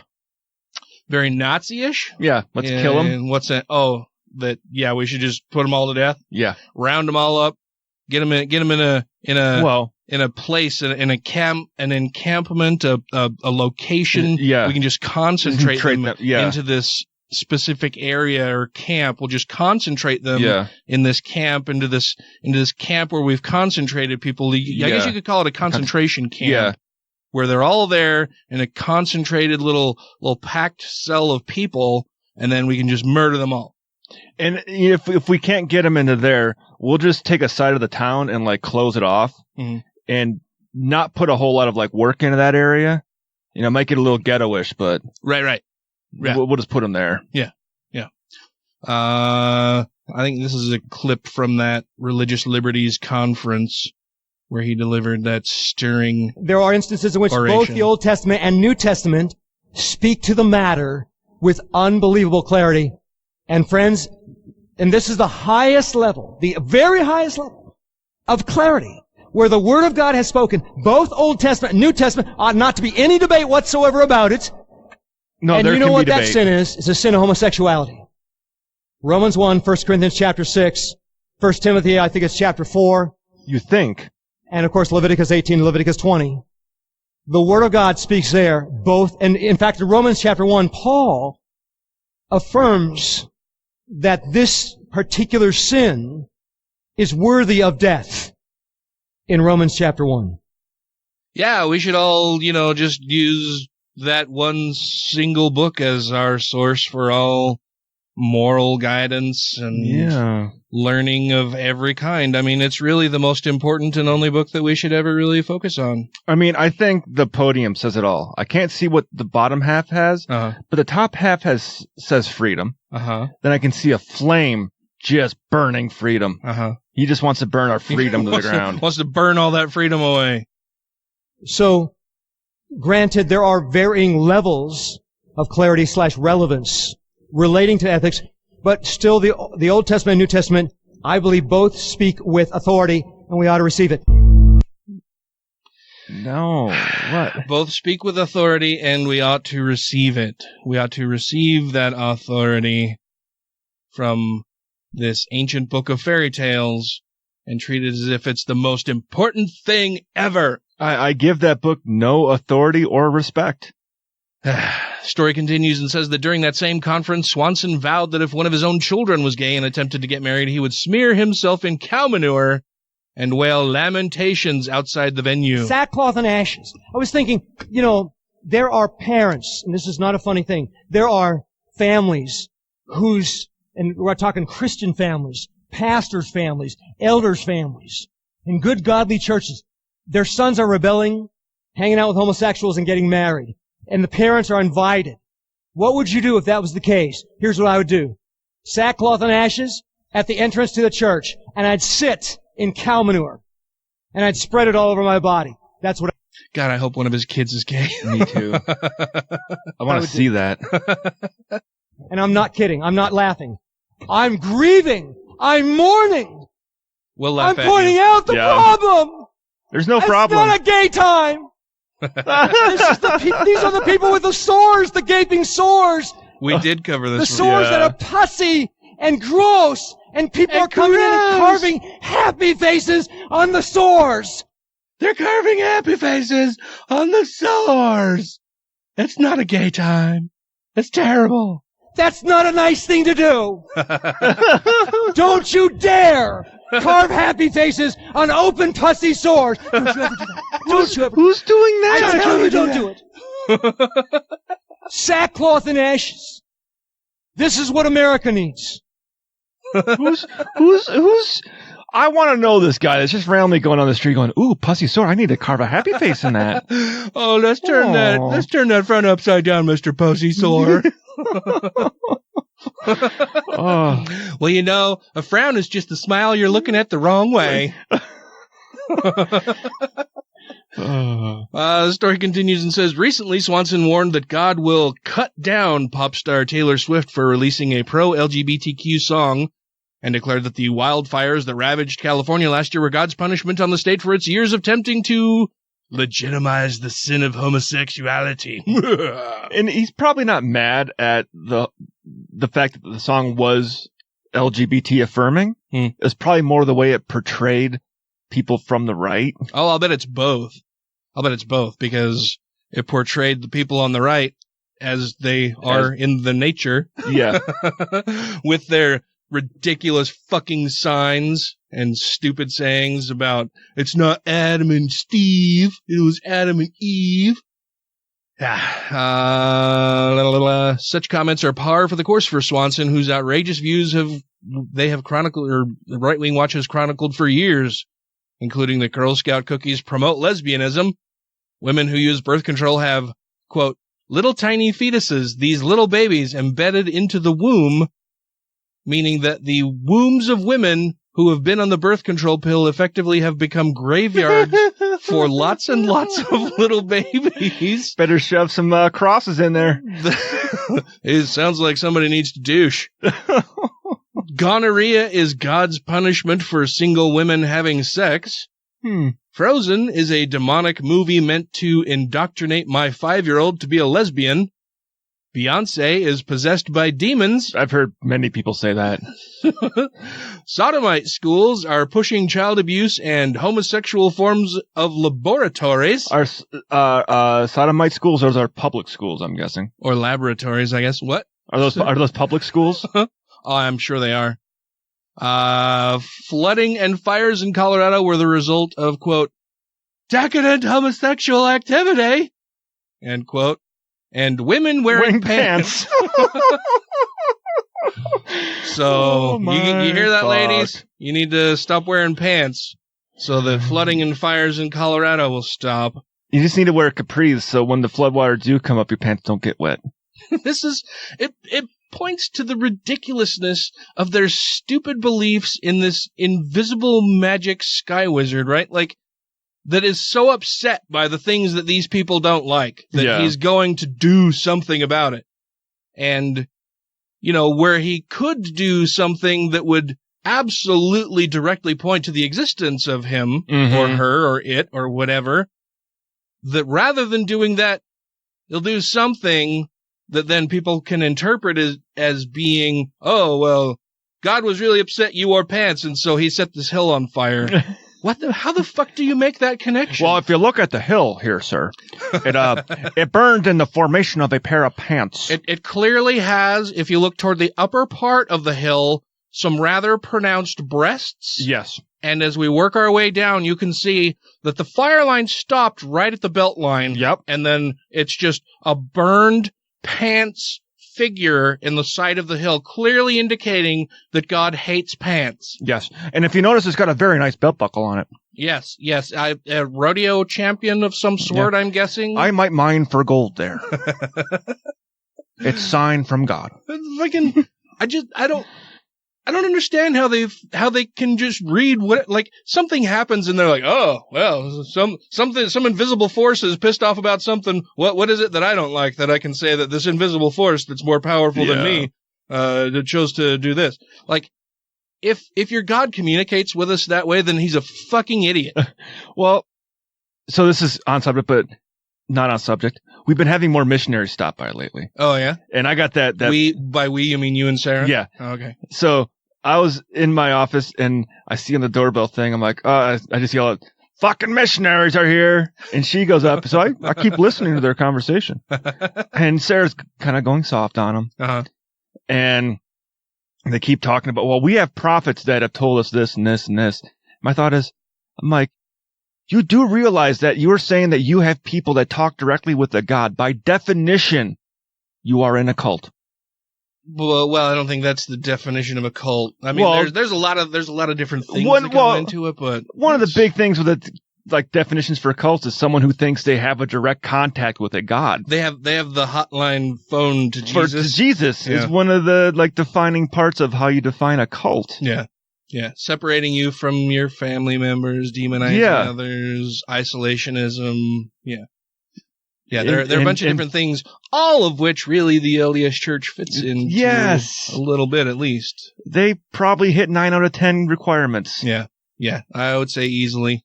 And, I mean, really, it's just the Mormon Church has grown so large that it's hard to call it a cult because there's so many members. That but at the doesn't same matter. Time, it doesn't. Yeah, that shouldn't matter. That would be saying, like, the more people that believe it, the more true it is. Yeah. Like, no, it doesn't matter how many people believe or take part. Yeah, the bandwagon fallacy. Well, a lot of people believe it, so it must be true. No, that's not really how this works. I need to find that. I can't remember what the person was called that came up with the comprehensive list to basically determine if you're in a cult or not. It's got a name for the guys. The thing is named for the guy that invented it. That's ringing a little bell. I can't remember what it is. Yeah. But we should find that and go through it some night with different religions going, does it hit that mark? Does it hit that mark? Does it hit that mark? Does it hit that mark? And it's basically the way to... Qualities and characteristics of a cult. What makes a cult? Rick Ross opinion. 6 sociological. We'll do it some other time. But yeah, next time they come by, I kind of want to go out there and have a cult talk with them. I would like missionaries to stop by the house sometime and just have a chit chat, like just employ the Socratic method with them. If 2 came over right now, would we invite them down here in the podcast, dude? Do you think they would do it? Yeah. Oh, I don't think they would do it. I don't think they would do it because they would be worried that church leaders. They wouldn't have to say their names. Yeah. We could keep them.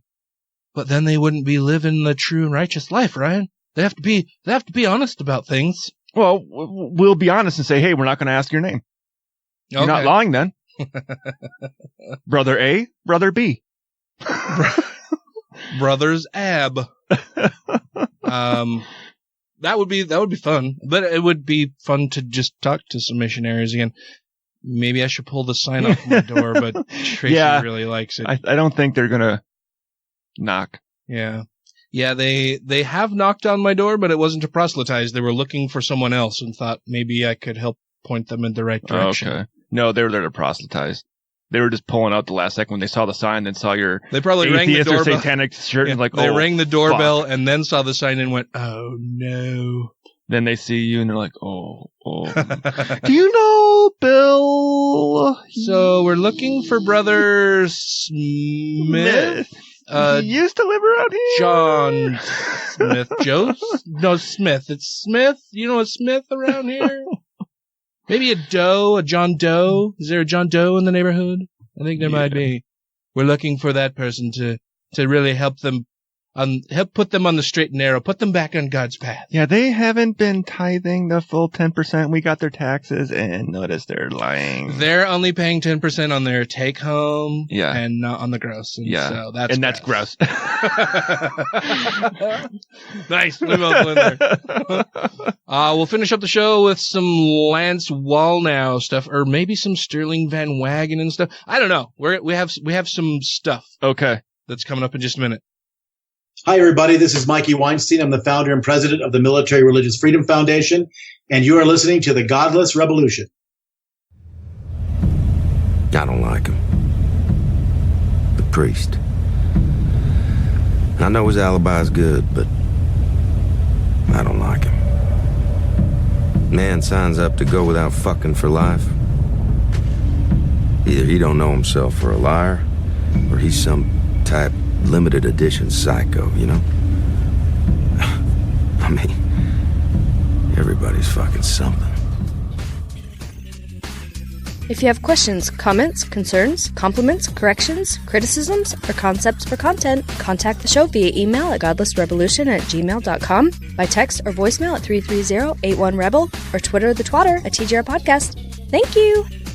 This is some local news that has national impact just because of the person involved. Well, and the crimes. And the crimes, sure, yeah, but well, I mean, he's a mover and a shaker. He's a to-do person. Well, maybe then it is only in Utah. This comes to us from the Salt Lake Tribune. Headline says Sterling Van Wagenen, a Latter-day Saint filmmaker, gets 6 years to life for child sex abuse. I hope it's the latter. Yeah, me too. American Fork. If it was up to this young girl, Sterling Van Wagenen would spend the rest of his life in prison for sexually abusing her. She stood in the courtroom Tuesday, arms crossed, as her older sister read a statement. She wants him to stop apologizing, she said. He should have come clean earlier and told her parents that he had touched her inappropriately. You lied to literally everyone, the girl said in her statement before Van Wagenen was sentenced Tuesday to spend at least 6 years in prison for the abuse. And he's 71, I think it says. Yeah, 71, yeah. So yeah. She's the second person that Van Wagenen, a 71-year-old Latter-day Saint filmmaker who, with deep ties to Utah's film industry, has admitted to molesting when they were children. And she wonders now if there are more. She urged him Tuesday to come clean if there are others. I believe with all my heart that there are others that you damaged, she said in her statement. Van Wagenen appeared emotional at times, steeled at others during his Tuesday sentencing, where he was sentenced to 6 years to life in prison. When it was his turn to speak, he turned to the victim's family and offered no apology and no new admissions. Quote, "It's clear that any kind of apology I can make is meaningless at this point," he said. "So I'm not even going to attempt one. I want you all to know I feel the consequences of what I've done. I feel them deeply." Yeah, you can't apologize for something like that. Yeah, and that's not the fucking point, dude. Nobody cares how you feel about it. No. You should be contrite and feel pity and shame and sorrow for the lives that you have fucking ruined through your actions. It doesn't matter how you feel about it now that you're caught and being punished. You should feel remorse for the lives that you fucking ruined. Yeah, for your few minutes of gratification for their destroyed lives. Yeah, yeah. A few moments went by, his attorneys talking to the judge about a housekeeping matter, when Van Wagenen interrupted. He had more he wanted to say. Oh, really? Oh, I'm so curious. He told the judge that he wanted to thank Sean Escobar, a man whom he molested during a 1993 sleepover at his home when Escobar was 13.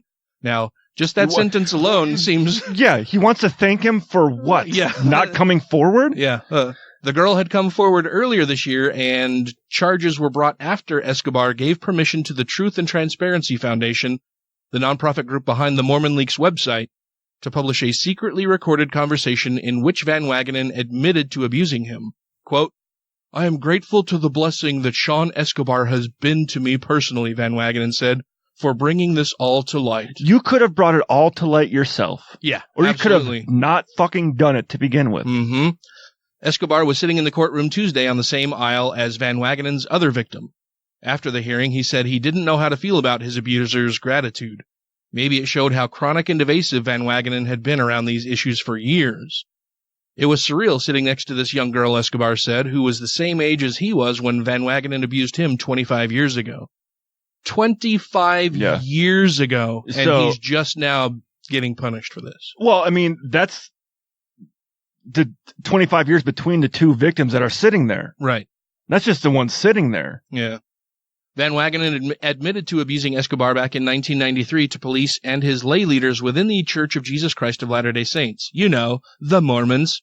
Yeah, the ones that don't report anything, too. But he never faced criminal charges for that abuse. He was disfellowshipped, a penalty short of excommunication from the Utah-based faith. He got church punishment. He got a slap on the wrist from the church. He wasn't even excommunicated. They excommunicate people for being gay, for having sex out of wedlock. They didn't excommunicate this guy who was raping fucking children. That's the kind of fucking church the LDS church is. Or Sam Young recently, who got excommunicated because he said, hey, Because I don't he was think trying it's to protect appropriate children. for you Yeah. to talk about sexual stuff to kids. Yeah. Yeah, he was excommunicated for highlighting the fact that bishops have interviews with children where these bishops ask young kids if they're masturbating, if they're touching themselves, how often they think about sex. They have them go into graphic detail about the things they're doing. They should not be allowed to talk to minors about anything sexual. Right. And Sam Young stood up to that and said, hey, I think this is a real problem. We shouldn't be doing this. And the church fucking excommunicated him for calling that into question. Whereas this guy admitted to raping a fucking child and wasn't even excommunicated. He was disfellowshipped. Yeah. And it was never reported to the police. Yeah. That is the type of shit the LDS church fucking does. It's gross. Well, not just the LDS church, though. Oh yeah, churches all over the place, but the LDS church tries to say that it's, God's It's perfect immune. restored church here on earth, that Yeah. their leaders all have the power of discernment where they can tell instantly if somebody is a good person or a bad person, and that they handle these crimes, with seriousness and with real thought, and they'll report it to the authorities. Bull fucking shit. As Escobar sat in the American Fort courtroom Tuesday, he said he wondered what he would have said if he had the same chance to speak that if he had that same chance to speak that Van Wagenen's younger victim had. That's a really clumsy sentence. She pretty much said it, he said. I also saw her during the proceedings, and I saw the pain that she was going through. I'm so sorry for what happened. I just wish we could have taken measures earlier on, and it hadn't happened. Van Wagenen pleaded guilty earlier this year to 2 child sex abuse charges in 2 courtrooms. Both involve the same victim, a young girl who reported that Van Wagenen abused her between 2013 and 2015 when she was between 7 and 9 years old. Charging documents say the girl told her parents that Van Wagenen inappropriately touched her twice, once in her home in Salt Lake County and once at a location in Utah County. Van Wagenen's admissions were part of a plea deal. Fuck a plea deal. He's admitting to a crime he committed. That shouldn't be a fucking plea deal. Yeah, well, and the whole idea that that it's a plea deal and that he's, all of a sudden so contrite and he really feels the pain of the things that he's being charged with now. Oh, okay, so you accepted a plea deal, meaning that you admitted that you actually did what you did. Yeah, and that you would face, a shorter sentence or, reduced charges. Yes, Judge, I did rob that bank. Can I get a shorter sentence now? Yeah. 4th District Judge Roger Griffin sentenced Van Wagenen on Tuesday, while a judge in West Jordan will do the same next week. How much time Van Wagenen spends behind bars ultimately will be up to the parole board, but Griffin urged the board to impose a long sentence. He said that though Van Wagenen reported that he had suffered trauma as a child himself, he should have known better as an adult that what he was doing was harmful. Yes. You think? If it harmed you as a child, don't do it to someone else. Yeah. The judge choked back tears Tuesday as he addressed the victim directly. Quote, "I want the victim to know you did the right thing," he said, "and you are not responsible for anything that happened." End quote. The Salt Lake Tribune generally does not identify victims of sexual abuse, but Escobar agreed to the use of his name. After Tuesday's court hearing, the young girl hugged her family and cried, then shared a hug with Escobar. It was the first time the two had met. Escobar noted the girl's bravery, calling her "my little hero." It took him 25 years to come forward and say that he was abused, and she had the strength to stand before her abuser Tuesday. He'll never get the same chance to see Van Wagenen handcuffed and led away to prison for sexually abusing him. But Escobar said he's grateful that the other victim will not have to live the life that he did, wondering for decades about the abuse and questioning what happened. "What a blessing," he said. "She doesn't have to spend the next 25 years wondering if he's hurting other people and if he's being honest. That's a gift. I would have loved to have that." Van Wagenen's movie resume is extensive. In 1978, he co-founded the Utah/US Film Festival, which grew to become the Sundance Film Festival. He was named the founding executive director of the Sundance Institute in 1981. His involvement with Sundance ended when he left the nonprofit's Utah Advisory Board in 1993. He was a producer of the 1985 film The Trip to Bountiful, for which Geraldine Page won a Best Actress Oscar. He directed the second and third installments of The Work and the Glory, movies based on author Gerald N. Lund's fictionalized accounts of early Mormonism. That sounds so exciting. In 2013, the church began showing 3 films directed by Van Wagenen as part of Latter-day Saint temple rituals, according to the Truth and Transparency Foundation. Those rites are among the faith's holiest ordinances available only to devout members. Not really. Devout members and Mike Norton. Yeah. Van Wagenen also was executive producer of the 2018 film Jane and Emma, about the friendship between Emma Smith, wife of church founder Joseph Smith, and African-American convert Jane Manning James. So, the church didn't do anything to fucking discipline this guy other than disfellowshipping him for a little while, not reporting him to the police, and allowing him to go on and, commit other acts against other children and ruin their fucking lives because he was making films for them that they liked. I wonder if He was a good, upstanding member of the church. And are they going to continue showing the films in the temple? I would imagine that they will, and are. I mean, they doesn't. I've seen no mention anywhere that they've commissioned somebody to create new films. They're probably proud of his work. He's still a good member. He's just misunderstood. They should just watch the Book of Mormon while they're going through the rituals. He's such a shitbag, and it angers me how fucking awful the LDS Church is, and that I have so many family members that are members of it, and I think by and large they probably don't know all the shit about it that I do because they put on blinders. They don't want to know about it. They don't want to know because it could harm their view of the church and their eternal destinies, and they don't want that. They don't want to put any of that in jeopardy or at risk. They don't care that it may not be true, as long as they can continue believing and telling themselves that it is true. Like, there's a lot of celebrities and people out there that I really like. And then when I hear one of them does something shitty, I'm like, well, that really sucks. They just lost my respect. Yeah, that really sucks. I won't be buying any more of their stuff or listening to any more of their stuff. More than that, though, I feel sorry for their victims that they've harmed throughout the process. But with people of faith, they do the other things like, well, I didn't hear that. Yeah. Oh, I didn't know that. Well, it's out there for you to fucking discover if you were interested in knowing the truth at all. Yeah. We have some more good, I say more. That wasn't, what we just read was not really good news. I mean, it's good that he's now going to prison, but what the circumstances of why he went to prison aren't good. Yeah, not good at all. It's definitely bad. Okay. But Facebook removed conspiracy site Natural News. Yes. This is more than a month old, or about a month old. Should I say something before this that's going to make you mad for a second? Okay. What is it? There have been more commercials being played for people to go and sue glyphosate. Ugh. To go and sue Bayer. Yep. who now owns I was Roundup. I was paying attention to the wording in it too this last time when it was on. And it doesn't say Roundup causes cancer. They said in a court opinion, Roundup may be the cause of your non-Hodgkin's lymphoma, and if you want money, come and get it. Oh, lawyers. Some of you are real dirtbags. Well, find dirtbags in any profession, I guess. Yeah. This is from the Daily Beast. It says the Facebook on Sunday removed the page for Natural News, a far-right conspiracy outlet that had nearly 3 million followers. The page violated Facebook's policy against spam, the social media company told the Daily Beast on Monday.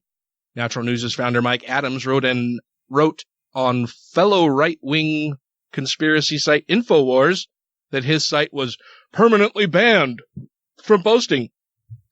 He told the Gateway Pundit, another far-right site, that the apparent ban is evidence of a conspiracy against his website.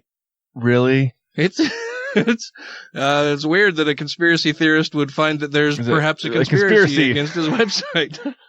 The Daily Beast reported on Saturday that Natural News and its founder had a history of pushing hoaxes and calling for mass arrests against the left. Before the ban, Natural News had more Facebook followers than InfoWars at its peak. At its peak, I'm like, because InfoWars got pulled too. Natural News used the page to push its trademark combination of natural remedies and far-right conspiracy theories, including disinformation about vaccines. And, of course, a bunch of fucking bullshit about GMOs. Well, that's where, like, with the natural remedies, I liked it because I saw someone posted one the other day. It showed someone like holding their back, like, oh, you got back pains. And it said, here's a natural remedy for back pain. Grab olive oil and salt and rub it onto your back. Now your back is slippery and salty. It hasn't done anything else, but now it's slippery and salty. Facebook has previously banned similar pages, including those for InfoWars, a move criticized by the right as censorship by Silicon Valley. In May, Facebook issued a new ban against Jones, plus bans against far-right figures like Paul Joseph Watson, Laura Loomer, and Milo Yiannopoulos, as well as anti-Semite and Nation of Islam leader Louis Farrakhan. The bans also applied to Facebook-owned Instagram. We've always banned individuals or organizations that promote or engage in violence and hate regardless of ideology, a Facebook spokesperson said of the bans in May. The process for evaluating potential violators is extensive, and it is what led us to our decision to remove these accounts today. Facebook has cracked down on conspiracy and extremist content over the past year. In August, it banned InfoWars and its founder Alex Jones, although InfoWars appears to have used similar-sounding pages like News Wars to promote its content after the ban. Facebook also began taking stronger actions against anti-vaccination hoaxes this year, banning anti-vax ads in March. Those ads previously targeted women in measles-stricken areas, the Daily Beast revealed. How shitty of you. Terrible. Terrible. Terrible, terrible, terrible. I mean, most anti-vaxxers aren't selling a product. They're trying to dissuade you from using medicine. Mm-hmm. So what are they putting up ads for? Just their blog? Their homeopathic remedies for stuff? But I don't see most of them I don't see like, well, not selling, but a homeopathic remedy, you don't buy it from them. Usually unless they're selling you fucking those oils and shit. Yeah, essential oils. Yeah, most of them is like crystals and magnets and copper everything. But it's like most of them is just go take a spoonful of lemon juice. If you want to kill weeds in your garden, just spray them with vinegar. Yeah. No. Just burns the top of it. It doesn't really get rid of them. No. They come right back. Yeah, so that's that. And it's also the end of our show. Yay! What? You made it all the way to the end. You do not get a prize. Before we go, I want to make sure that we thank our Patreon supporters. Remember what we were going to do here? Yeah. Okay. Just checking. So, our Patreon supporters are Alan Firth, New Mania, Krista Kalbach, Gaytheist, Larry Wilson, Stephen Andrews, Let Them Eat Kofefe, Two Skeptical Chaps, Michelle Short, Vanessa, Captain Samples, Utah Outcast, Janet Uter, Marius Scott Buczkowski, Wes Aaron, Andrew Vodopich, Jeremy Goodson, Randy Hamrick, Megan Kennedy, The Fuzz, Jesse Pointer, Jeff Peterson. Oh, no, I was going to say, I think he dropped. So I'll have to edit this a little bit. So I said, you said the fuzz or I said the fuzz? I said the fuzz. And then I said Jesse Pointer. Yeah. Freethinker 215 and Marge Simpson supported Free Thought Society. Savita Kuna. Purple Dragon. Happy birthday to you. Happy birthday to you. Happy birthday, dear Taylor Grin. Happy birthday to you. And if you didn't find out from that, it's Taylor's birthday this week. Taylor has a birthday on July 9th. We love you, Taylor. Sandra put us up to doing this, so you'll have to blame her for our off-key singing to you. Sounded great in my head. Oh, we're fucking awesome, dude. We should start a band. Fuck yeah. But thank you all very much. And Taylor, we hope you have a fantastic birthday. Fabulous week. And we hope to see you sometime soon when you rotate back to an area somewhere within our vicinity and can come and visit us. We'd love to see you. Hope you're doing well and that you have a great day. And so until next week, crucify false historians. Leave a review and get your Second Amendment tank. And rate the show 5 times a day toward me. Wario.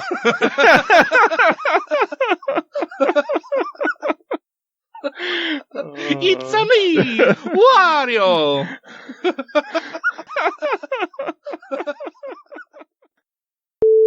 Already done fixed it, Ryan.